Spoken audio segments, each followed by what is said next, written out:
What's good, everybody? Is when I come back at you on a video. So this video is actually gonna be a very special video, just because normally when I do videos on this channel, I talk about different ideas that come to mind or different excerpts that I find or different stories online, right? But this one, I'm going to speak about a very specific story from a very specific person. So this person is named Neville Goddard. So if you're familiar in the personal development space, you've definitely heard his name before because he's one of the experts and the leading experts in this space. And he has a lot of content. He's definitely written books. So if you haven't checked out his books, you could definitely check out his books. He definitely has a lot of content on YouTube. Well, this person Neville has passed away, right? He was born in the early 1900s, so he certainly passed away. However, his work still lives on. His impact still lives on. And I've never historically followed him too much, right? Because a lot of the experts in the space kind of have overlapping information. They would just explain certain concepts in their own words, right? So it's not that I specifically follow one person, but Neville Goddard, I've come across his work more and more recently within the past, year or two, and I enjoy his work as well, right? So I came across this story, his Barbados story, and this story will definitely change your life. So just to provide you with background, the Barbados story, you can also find the full story on YouTube, but you don't need to watch the story to follow along because I'll give you all the important details. I'll basically explain the story for you. However, if you do want to listen to the story on YouTube, it's also available on YouTube, right? So a little bit about Neville Goddard. Like I mentioned, he was born at the very beginning of the 1900s, and he was originally from Barbados. So he was born and raised in Barbados, and in his early adulthood, I want to say maybe 17 or 18 years old, that's when he moved to New York City. So born in early 1900s, and around 18 years old, he moved to New York City. Now, this story of his Barbados story, this story takes place in like 1930, right? So still early on in the 1900s, right? So he's at this point a young adult. And that is the main information that you need for us to jump in. So I'll explain to you the actual Barbados story itself and how it can change your life if you take the wisdom from it and begin applying it to your life. So Neville Goddard, he was in New York City, right? It's the early 1930s. He's in New York City, and he has a mentor by the name of Abdullah. So Abdullah has been teaching him a lot of concepts, a lot of spiritual ideas, right? A lot of piece of information in the personal development space that would help Neville, right? And so Neville having a conversation with Abdullah, and Neville is telling Abdullah that he wants to go to Barbados. And Neville, after leaving Barbados, he never thought he would want to return back. He felt like he never had a reason to go, but for some reason, he's had a burning desire to want to return to Barbados. Like he wants to visit, he wants to go back because, of course, he still has family there. So he just wants to return to Barbados, right? Even temporarily. So while he's telling Abdullah this, he explains to Abdullah that he wants to go to Barbados, but unfortunately, he doesn't have enough money to purchase a ticket to go there, right? He says that that's the only thing that's stopping him from going to Barbados. And right now, at this point, Neville Goddard doesn't have a job, right? So he doesn't have an income, and he doesn't really have any money. So he, even though he wants to go there, right, return back to his homeland, he doesn't have the money to buy a ticket. So after listening to everything that Neville had to say, right, Abdullah simply responded and told Neville, "You are in Barbados." And so Neville was confused because he's like, how is this possible? What do you mean? I'm not in Barbados. I'm clearly not in Barbados, right? We're here in New York City. And I don't have money for a ticket to go there. This is what I'm explaining to you, right? And Abdullah simply just turned his back and walked away. And so Neville, confused the entire time, he's wondering, well, how can I be in Barbados because I'm clearly not there and I don't have a means to get there?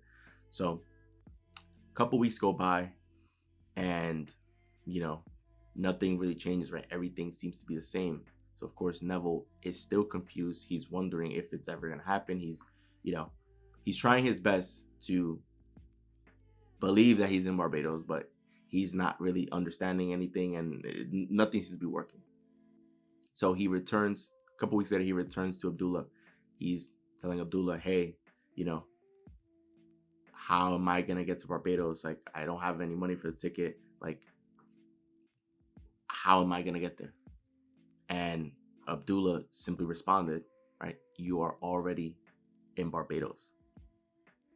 And he walked away again, right? So Neville is just right now he doesn't know what to do, right? He wants to keep trying to get in touch with Abdullah, but Abdullah is essentially ignore him. Abdullah is purposely being rude to him because, right, Neville is trying to figure out how it's going to happen. He's trying to figure out the details, right? He doesn't have the money for the ticket, so there's nothing is essentially making sense. So then Neville leaves, and the entire time Neville's trying to really think about what Abdullah is saying because it's not wrapping around his head, it's not making sense. And that's when Neville stopped and had an epiphany. He's like, wait, Abdullah keeps saying to me that I'm already in Barbados. So if I'm already in Barbados, why am I worrying about how I'm going to get there? Why am I worried about whether I have enough money for the ticket or not? Because I'm already in Barbados, right?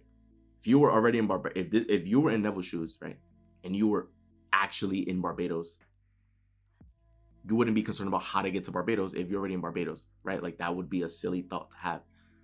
So Neville realized, okay, if I'm already in Barbados, then let me begin believing that I'm there, right? Before I go to sleep, let me do the best that I can to imagine myself in Barbados. Let me begin imagining myself on the beach, my feet in the sand, right? The warm water, the nice breeze, the palm trees, right? Because it sounds silly to think, because how can Neville be in Barbados if he's in New York City, right? He goes outside New York City. New York City has big sidewalks and 30-story foot buildings. Meanwhile, Barbados, the tallest building you'll see there is 3 stories high, right? So, and the weather would probably be drastically different. So it just didn't make sense for Neville. But as he kept pondering what Abdullah was saying, that he's already in Barbados, right? That you are already in Barbados. That's when Neville began to, try to focus and say, you know what, I'm going to keep imagining myself in Barbados, because if I'm already there, then I'm there, right? I'm not worried about the details on how to get there because I already arrived. So from this moment on, 3 weeks later, Neville receives a letter. So this is around November time, right? Towards the end of November, Neville receives a letter in the mail, and the letter is from his brother. And his brother sent over $50. Now think about it. This is the 1930s, so $50 is a lot of money, right? $50, you could do a lot with that. So he sees the letter. Neville sees the letter. It comes from his brother, and his brother basically writes, it's like, hey, Neville, it's been a while since you've been in Barbados. We have the family here, and I would want you to come see us. I know that you don't have a job, and so you probably don't have any money, but that shouldn't be an excuse for not coming back home to spend time with family, to visit us. So his brother, Neville's brother, out of nowhere, sent him the letter and provided him with the money that he needed to purchase a ticket to travel to Barbados, right? With the $50, Neville purchased a what is it? When you take flights, the first row, a third class, right? So he purchased a third class ticket, right? Because that's what the money got him, right? So Neville, with his excitement, he returns back to Abdullah. He tells Abdullah, hey, Abdullah, I'm going to Barbados, right? I received a letter in the mail. My brother sent me the money. I purchased the third class ticket. And so Abdullah, he reminds Neville, he says, you're already in Barbados. And he tells him, who told you, traveling to Barbados, who told you that you were going to travel third class? You traveled first class on your way to Barbados. So that left Neville Goddard confused once again, because he's trying to explain to Abdullah, know that I purchased third class, like that I didn't get a first class ticket. And Abdullah simply turned around and walked away, right? He gave Neville the cold shoulder again. It was rude to him and walked away again. So fast forward to December, right? This is when Neville is going to board the plane. Neville gives the ticket, right, the third class ticket, to the airline employee. The airline employee responds. He says, good evening, or good afternoon, Mr. Goddard. We have great news for you. Although you have a third class plane ticket, someone in the first class did not make it, right? That they canceled, and so we're upgrading you to first class. So despite having a third class ticket, because someone in the first class canceled their flight, they were able to promote or upgrade Neville Goddard's third class seat to a first class. So Neville ended up flying first class to Barbados, and he was there for some time. He spent time with family, etc., etc. So this is a powerful story. This is a powerful story because this story explains to you that you don't need to know how. You don't need to know the details in between, but that is where most people get caught up. They get caught up in trying to figure out the how. They get caught up in trying to be the one to have all the answers, because as humans, we were trained to be logical creatures, right? From elementary school all throughout public school, right? We were taught to be logical creatures. You have to solve for the answer. This is the problem. Solve for the answer. Figure it out, right? And if you didn't figure it out, you would fail the class, or you would fail the assignment, or whatever. So in life, it's not that way, right? Because if you always try to operate trying to figure everything out yourself, then what you're saying is you're not allowing life itself to unfold, because you want to be the reason and you want to be the one to figure things out. While you may be a bright individual, you are not that smart to do God's work. There are so many events, people, events, and circumstances that line itself up, right, that you don't even know is happening or operating behind the scenes to help you get to where it is that you're going, to help deliver you what you want, right? And it's almost like the universe conspires. Well, not almost, it is, right? The universe conspires with you, or with everything, to lead you towards wherever it is that you're going and where it is that you're headed. That is a story. That is Neville Goddard's Barbados story, right? Most people want to go on vacation, but then they immediately think, oh, I don't have the money, so I can't go.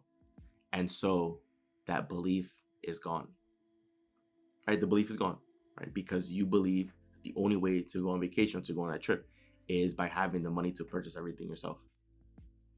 And so if you don't have a means for that, you're going to believe that there's no way to get there. And so that idea and that dream basically fades away. In Neville's story, right, of course, he had some moments where he questioned things, where he wondered whether or not things would unfold for him, but he tried his best to keep faith.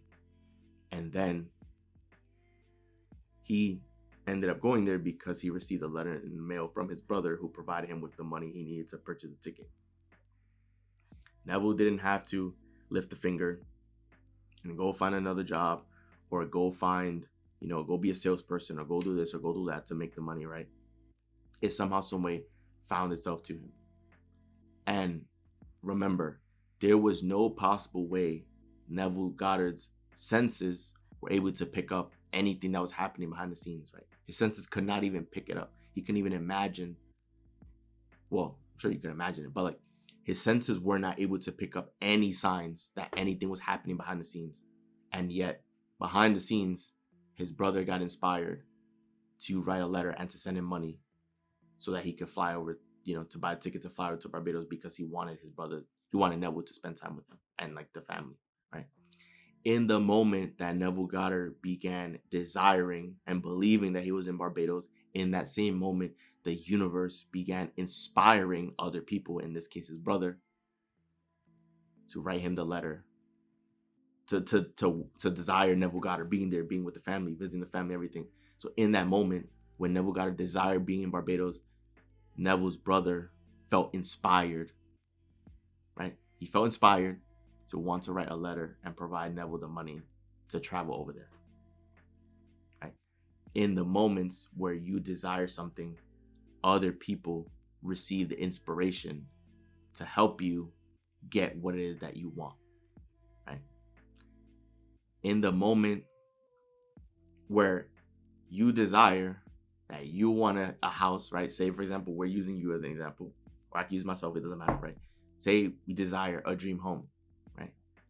And you get excited about that dream home. You think about all the amenities, how amazing it's gonna be to have all the space, right? You have the pool in the back, you have all these rooms, right? You have the basement, you have a basketball court in the back, whatever, everything you could ever, indoor gym, right?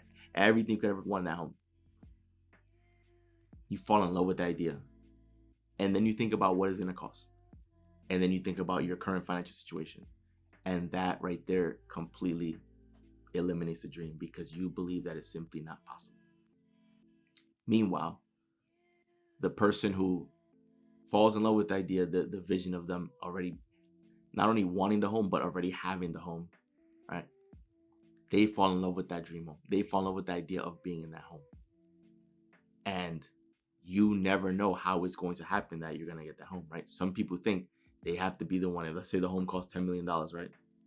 Some people will think, well, I need to figure out how to make $10 million, right? That would be the incorrect line of thinking, right? Because you just need to think about wanting that home and being in that home. Why? Because that is where you are already at, right? You already own the home. You're already there, right? Some people will say, well, if I had that home, I would be running around celebrating. I'd be excited. I'd throw a party. Man, I'll wake up with a smile on my face. I this, I that. I would feel all these emotions if I had that home. Why can't you believe you have that home right now? Because if you believe you have that home right now, chances are in this moment right now, you would be happy, you'd be celebrating, you'd be throwing a party, right? Those same feelings that you said you would feel if you had that home, right? If you began believing you had that home right now, you would be feeling those feelings right now. And that is the major disconnect that most people face. This is why I was so invested in the personal development space, right? And this industry, because I was able to see a clear disconnect with myself, how I was operating versus how I should be operating, right? There was a clear disconnect. I seen a stark difference between me being here and how I should be, which should be operating over here. And I said, you know what? I'm going to dedicate myself to get to this point over here. And then I'm going to help as many people as I can get to this point over here. Right? That is the big difference right there. People will say, I will feel happy, I will feel amazing if this happens or when this happens. Not knowing that you can begin believing that it already happened to you right now. And if you believe it's already happened to you right now, you would feel all the positive emotions, happiness, confidence, security, everything. And then if you're feeling all these emotions because you believe that it's already happened to you, right? The dream home, you already have it. You're no longer worried about when it's going to come in because you already have it. You're not going to be worried about how it's going to happen or how it's going to unfold, right? All the details in between, because you already have it, because you already own your dream home. This is the big difference. This is the major shift that most people are never going to be aware of, most people are just never going to learn this. Most people are never going to want to learn this. Well, I'm sure they'll want to learn this, but they may never go out of their way to learn this information. They may never go out of their way to change how they've been operating, right? So it's almost like the things that we want in life, we just have to believe we already have it. Because if we believe we already have it, then that means we can feel good about it right now. Right now, right? You're not supposed to feel good when you get your promotion next week, right? You're not supposed to feel good when you get your vacation next month. You're not supposed to feel good when you get your car next year, right? You're supposed to begin feeling good right now because you're supposed to begin believing you already have these things. And if you believe you already have these things, there's no more time delay. There's no more time gap. There's no more waiting and waiting and waiting. That feeling of being anxious and worried, right? That's gone because you believe you already have it, right? You can live your life unbothered and you'll feel good all the time. You'll feel amazing all the time. You'll be jumping out of bed, eager to take on the day, eager to experience life because you believe that what you already want and dream of is already here. And then you realize that you actually do, in fact, have the power to create this entire time. See, a lot of these stories that happen in Neville's life, that's what eventually pushed Neville into becoming an expert in the space, because he believed that human imagination, the power is omnipotent, meaning that it is divine power, meaning that it's infinite, unlimited power that we all have access to. This was the Barbados story, is Neville's example of him tapping into that omnipotent power, that divine power, right? Because once again, as he was told by his mentor Abdullah, you are already in Barbados. That's when he began envisioning himself and already being there in Barbados without having any idea of how he was going to get there. Because as you begin asking how, right, if you believe that you're not already there at your destination, you are going to be impatient. You're going to be asking how do I get there? How do I get there? When is it going to happen, right? If you believe you're already there, you're not going to be worried about the when. You're not going to be worried about the how. You're not going to be worried about the details, because you're already there. And so you can begin feeling good and be happy and celebrating now, right? If you have a dream trip, a dream vacation, believe that you're already there right now, right? Believe you're already there. You have a dream home, believe you already have it, right? Because the dream home, right? Some people think, I need to make $10 million. I need to figure out how to earn $10 million. Otherwise, I'm not going to get the home. Well, you don't know if maybe, I don't want to even speculate on the how, right? But I'm just going to give random examples of things that could happen, right? Even though, once again, normally you don't want to speculate on the how because it's already been done, right? But if I had to give an example, right? You might think that you need to figure out how to make the $10 million, but you don't know if someone has randomly been searching for a specific person for a specific role, and they find that you are the perfect fit and will offer you that lump sum of money for that opportunity, right? You don't know if maybe the dream home that you've always wanted is actually owned by a real estate tycoon who finds out that you're a long lost relative, and that maybe they want to give you that home as a gift, right? Because, as a celebratory gift for realizing that you're a long lost relative. Or maybe the home is owned by a wealthy couple that is, at this point, wants to retire, and they've earned so much money that money is no longer an object. However, they've been at that home for so long, and what's more important to them is that the next family that occupies it is able to treat the home with the same respect that they've had, and can continue on the same tradition of them living their whole lives there, right? If they want a family that's going to use that home and live in that home their whole lives, right? And they're looking for the right family, the right next family to occupy that home. And so even if the home costs $10 million, right? If they think you're a great fit, they'll say, you know what? We'll leave you the home for $1 million. That can happen, right? I've heard of stories of people who desired homes but didn't have nowhere near the amount of money they needed for homes, but they met the right people, and the person who's selling the home say, you know what, we don't really care about the money as much. We care more about who's going to be living in this home, because we want this home to also provide someone with the amazing life that we had. We want someone to raise a family here and have this be part of their new tradition. And so we'll sell you the home at a discount, right? That has happened in people's lives before. But oftentimes you think that you have to be the one to figure out, that you need to be the one to figure out how you're going to make the money. And if you can't figure out how you're going to make the money, then it's not a possibility. Everything in life is possible. In the moment you desire something, the universe begins inspiring other people in that same moment to help conspire with you to help you get what you want. In the same moment where you desire that you want to create this new amazing handbag, right? That's going to be revolutionary. A luxury handbag is going to be revolutionary. In that same moment where you desire to create that handbag, other people around the world are going to be inspired to desire it so that they can purchase it from you.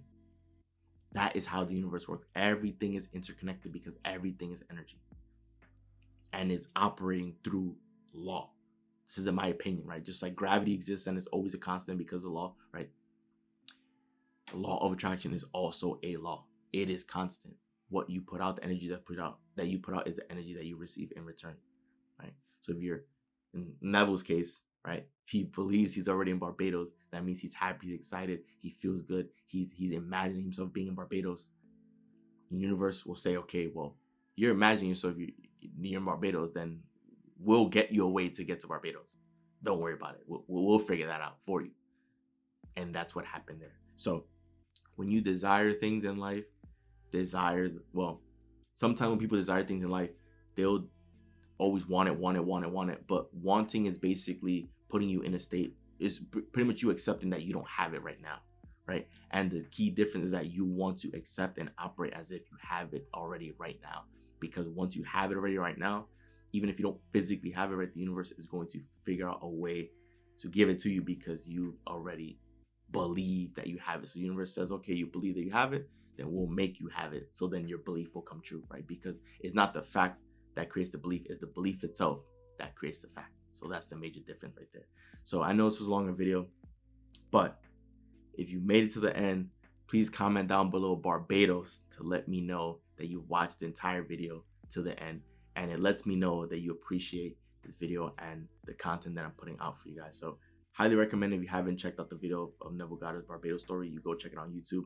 It is definitely a great listen, and it'll have you smiling from ear to ear because it makes you feel and believe that anything and everything is actually possible in this lifetime. So worry less about the how and focus on whatever it is that you want, the end goal, the dream, the destination.